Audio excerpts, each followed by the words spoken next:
Nós da Política Real acabamos de ouvir Reginaldo Lopes, deputado de Minas Gerais, que vai ser o presidente do grupo de trabalho da reforma tributária, que foi hoje constituída pelo presidente Arthur Lira.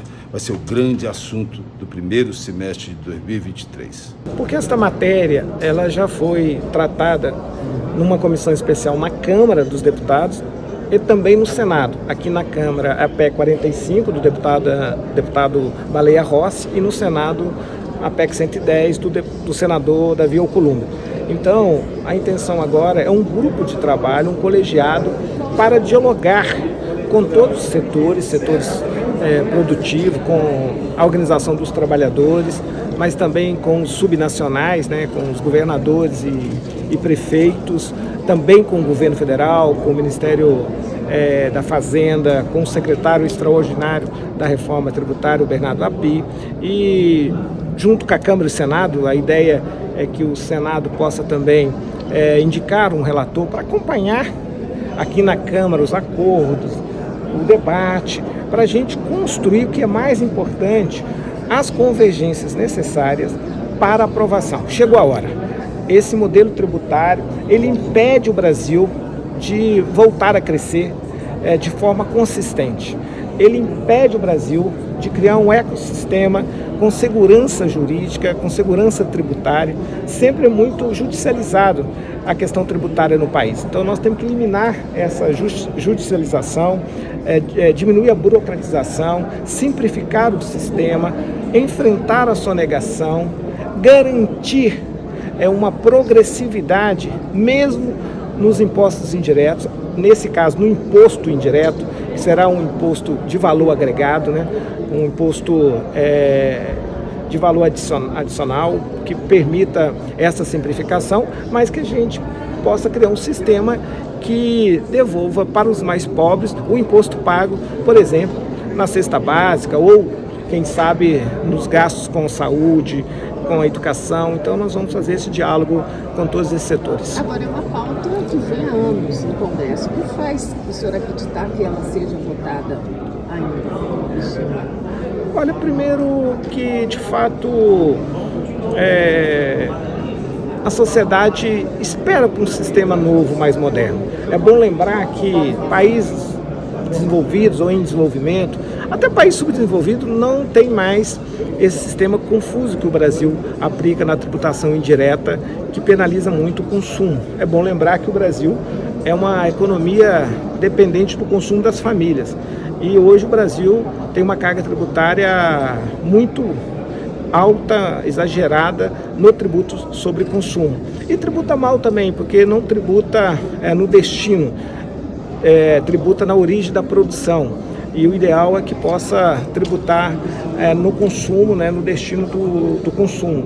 Então, nesse sentido, eu acredito que tem sim muito acúmulo, muita convergência. Tem um governo federal do presidente Lula que tem como prioridade no início do seu mandato, e também setores econômicos compreendem que, de fato, esse sistema tributário, essa insegurança jurídica tributária tem impedido o Brasil de conseguir atrair novos investimentos. Então, acho que chegou a hora, acho que estamos preparados para essa votação. Vai depender muito da capacidade desse colegiado de dialogar e buscar encontrar, né, todas as convergências.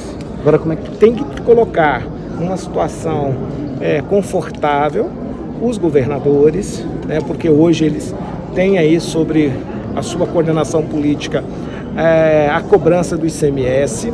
Você tem os prefeitos que são responsáveis pelo ISS, ISSQN, então precisa ter um modelo que garanta que vai ter uma compensação, né, no caso de diminuição de arrecadação.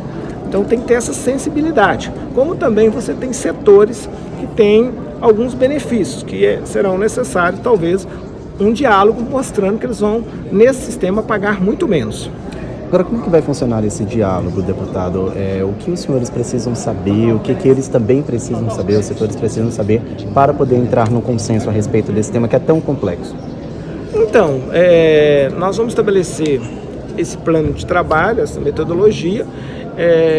Aqui tem uma memória viva, vamos dizer assim, de vários atores que já discutiram esse tema, talvez em milhares de reuniões e audiências públicas, é de conhecimento de quase todas as lideranças partidárias, seja na Câmara ou no Senado, ou até mesmo dos parlamentares, dos deputados e senadores, aqueles pontos que precisam de acordo para ir ao plenário à votação, né? Então, tem esse debate com os governadores que querem talvez uma espécie de subalíquota, ou seja, que dê para eles mais garantia de como será a partilha desses recursos, né? Tem a demanda de fazer um fundo de compensação para o desenvolvimento regional, ou seja, que venha substituir os incentivos fiscais, porque o valor agregado, o IVA, elimina os incentivos fiscais. Então, tem vários setores aí que têm algumas preocupações. Os setores de serviço, comércio e turismo, eles têm uma preocupação se eles não serão muito tributados, e na ampla maioria, eu acho que mais de 60%, são micro e pequenas empresas, estão dentro do Super Simples, então estão fora desta tributação. Você tem outro setor de serviço, turismo e comércio, 20% são intermediários, né? Ou seja, não terão créditos, e na ponta mesmo, que vai entregar os bens e serviços, serão tributados, mas aí a gente tem que mediar aí, as alíquotas para que não ocorra um aumento de carga tributária. Nós vamos conversar, temos que dialogar, né? Tem representante do Estado no grupo de trabalho e nós queremos conversar. Então, não será por causa da Zona Franca do Manaus que nós não vamos fazer uma reforma e um modelo simplificado, né? É bom lembrar que na exportação nós vamos resolver o novo valor agregado, a unificação desses impostos, elimina esse debate se devemos ou não cobrar impostos na exportação, porque isso foi feito por uma lei chamada Lei Candir, né? Antônio Candir, que de fato sempre tem aí algumas iniciativas parlamentares para voltar a tributar a exportação. Isso consolida que não teremos mais tributação na exportação, porque você passa a tributar no destino e não na origem. Então ganha o agronegócio, que é extremamente exportador, ganha também essas regiões de desenvolvimento, como a Zona Franca de Manaus. Da comissão, o relatório que será votado vem direto do plenário, eu queria que você explicasse isso para a gente. Então, o ato da mesa deu um prazo de 90 dias, podendo prorrogar por mais 90 dias. Mas nós trabalhamos, e junto com o relator, o deputado Aguinaldo Ribeiro, nós vamos apresentar um roteiro de trabalho, que nós queremos concluir esse trabalho em 80 a 90 dias, no máximo. Para quê? Para ir direto ao plenário, né? Porque esta matéria já foi tratada no âmbito da comissão especial, já passou pela CCJ, já ganhou admissibilidade, já cumpriu os prazos na comissão especial. Então agora fazer esses acordos, né? Buscar um diálogo com a emenda constitucional 110, com os senadores, e construir um relatório que tenha condições políticas de ser aprovado no plenário da Câmara e no Senado. Lógico, fazendo o Brasil modernizar o seu sistema tributário, fazendo o Brasil criar um imposto no consumo, um único imposto, um imposto de valor agregado. Mas o clima aqui dentro da casa, há clima para se aprovar a reforma? Como é que está a base do governo para se aprovar essa reforma? Eu acredito que a ampla maioria dos deputados dessa legislatura e a ampla maioria dos senadores, né, deputadas e deputados, senadores e senadoras, querem deixar esse legado para as próximas legislaturas.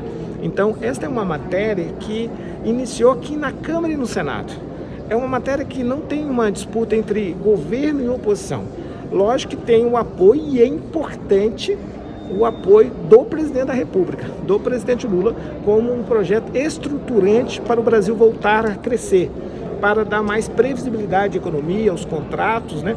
E também tem apoio do ministro da Fazenda, o ministro Fernando Haddad. Então, é super importante esse engajamento do governo federal, mas é uma matéria que é de interesse da sociedade brasileira. Um novo sistema tributário é fundamental para o Brasil construir uma justiça social.